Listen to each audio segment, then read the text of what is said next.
Gamitin natin guys. Pork, garlic, onion, bell pepper, oyster, black pepper, cauliflower, and broccoli. So, we're gonna cook it. Kisa na tayo.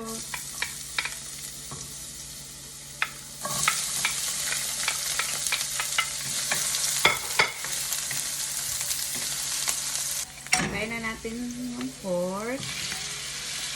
Ayan. Tapos, paraw-parawin natin.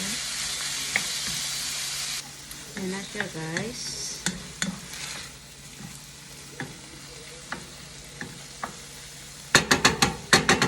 Takpan lang natin siya. Ayan. Lagay na natin si bell pepper, guys.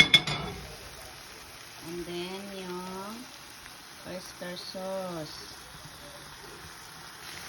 And then, haluin na natin.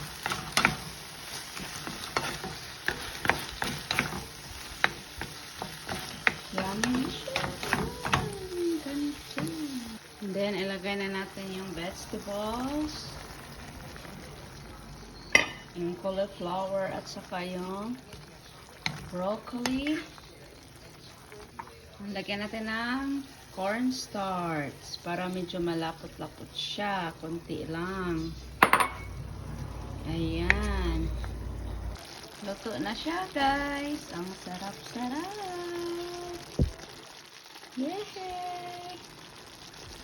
It's our dinner for tonight, guys.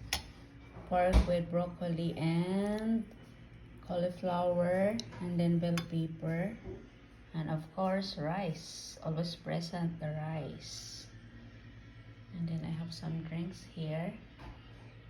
We're gonna start eating only this one, our food, because only me and my hubby are gonna eat this one. The girls, they're gonna make their own food. So, can I eat this, baby? Okay. Let's eat.